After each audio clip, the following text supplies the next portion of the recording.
तुम्हारी ये शेखी नहीं चलेगी और इस पानी में तुम्हारी ये दाल नहीं गलेगी। बस मैं तुम्हें आज किसी से वास्ता पड़ा है। हाँ, वो कोई दोस्त नहीं होगा जो तुम्हारे सामने ना पड़ा। इसलिए तुम्हारा हौसला इस कदर बढ़ गया और ये पूरी सा दिमाग आसमान पर चढ़ गया और तुम्हारे दिमाग में हमाकत की चर्बी शुमार है और आंखों में हमाकत की चर्बी शुमार है। इससे पर भाई साहब की नरमी ने तुम्हें और भी बता दिया और प्रकाई तुम्हारी झूठी तारीफ करके तुम्हें बता दिया। हाँ, अगर वो पहले ही ऐसा मुनासिबत बर्ताव करते तो तुम इस समय अपने हाथ पांव से आगे जोड़ सकते। अच्छा, कुछ इसमें संदेह नहीं, आज तुम्हें भी अपनी ताकत आजमाने का मौका मिल जाएगा और इधर मुद्दत से मेरा भी अरमान निकल जाएगा। हाँ, पहले बार करने से लक्ष्मण मजबूर है, इसलिए नहीं कि तू ब्राह्मण कुमार है। तुम्हारे ब्राह्मण कुमार होने में मुझे बताए इंकार है, इसलिए कि तुम्हारे गुरु विश्वामित्र जी का करीबी रिश्तेदार है।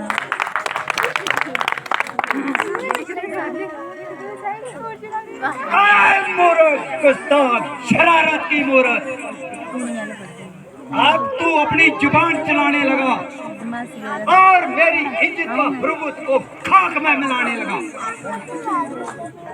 वही बात हुई रंज की जब बात गुफ्तगू होने लगी, आप से आप और तू से तू होने लगी। खबरदार, होशियार हो जाओ और मरने के लिए तैयार हो जाओ।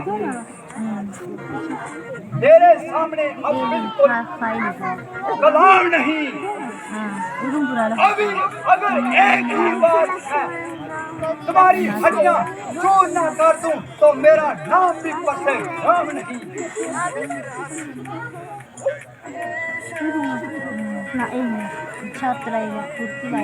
महाराज, जब आपको इसके कसूरवार होने से सख्त अंदाज है तो आपकी ये बिल्कुल फजूली तकरार है। मेरे क्या अख्तियार है,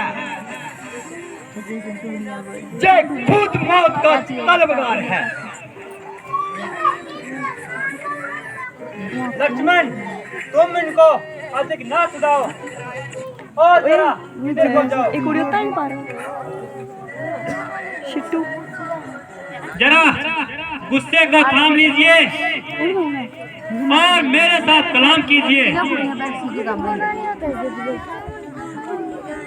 पहले इसको मेरी आंखों से दूर कर दो और फौरन यहाँ से काफूर कर दो। तो महाराज, इसका इलाज तो मैं आपको पहले ही बता चुका। देखो, ये फिर बोलता है और रस में विष बोलता है।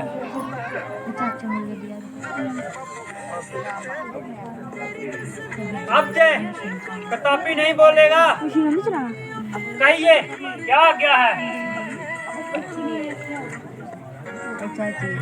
क्या वास्तव में ये तुम्हारा ही कसूर है? बेशक, जो दंड आप मुझे दें मुझे मंजूर है। मुझे संदेह है ये धनुष तुमने उठाया है, तो आपने मेरे बल को कब आजमाया?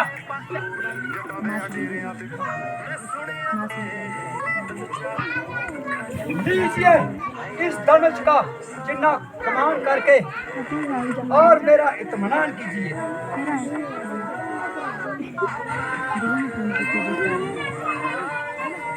लीजिए महाराज, चढ़ गया। बस बस महाराज, उतार लीजिए, मुझे इत्मीनान हो गया। मगर मेरा इत्मीनान तो अभी नहीं हुआ। तुम्हारा इत्मीनान कैसा? मेरा इत्मीनान ऐसा कि जब ये मेरा तीर कमान पर चढ़ जाता है तो बिना किसी की जान लिए वापस कमांड में नहीं आता। तो महाराज ये किसकी जान लेगा? तुम्हारी और किसकी? नहीं नहीं महाराज, ऐसा मत करना, ऐसा मत करना, मैं मर जाऊं तो। ये तीर तो आपको अब सहना ही पड़ेगा, मगर घबराइए नहीं। दूसरा किताबी नहीं चलाऊंगा। दूसरे की तो नौबत नहीं आएगी। ये एक प्लेटा क्या एक ही तीर में जान निकल जाएगी? वाह वाह, जान निकलने की आपने अच्छी कही। आधी जान तो मेरे में अपनी तेरी।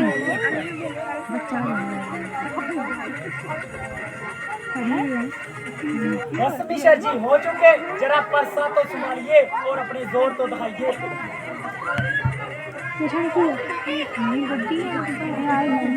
लक्ष्मण जी मुझे किसी तरह माफी दिलवाइए। आप तो इतना उछलते थे, मेरी मूर्खता की वजह से मेरी जुबान से ऐसे लफ्ज निकलते थे।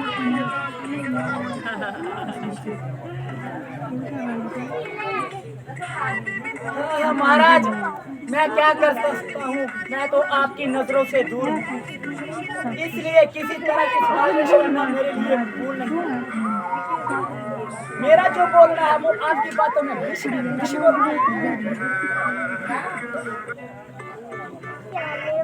हाँ, आपका मामला तो भैया जी से है, बता लीजिए। इसलिए मेरा बड़े भैया के आगे मत में जाना। भैया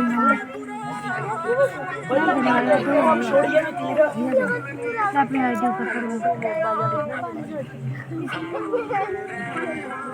महाराज मुझे जीवन दान दीजिए महाराज, और मुझ पर एहसान कीजिए।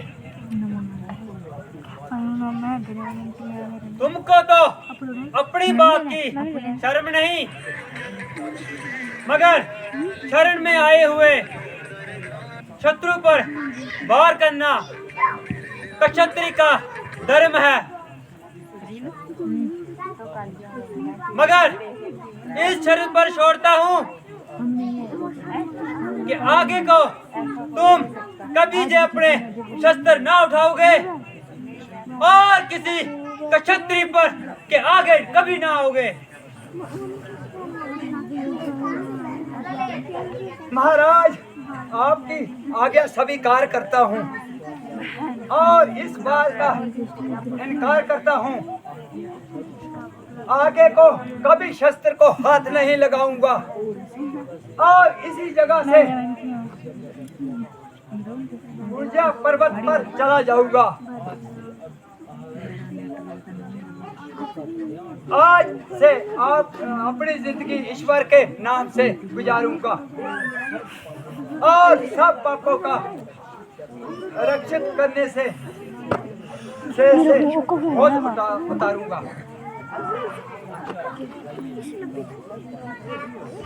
अच्छा जाइए, कृपा निदान।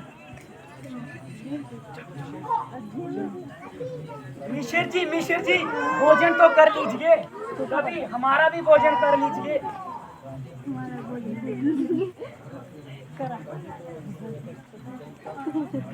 लक्ष्मण अभी तो इस अपनी चंचलता को छुपा लीजिए। बस दया रखो, दया रखो, यही सब कुछ है। जान बची, अभी पहली रोटी भी नहीं पची।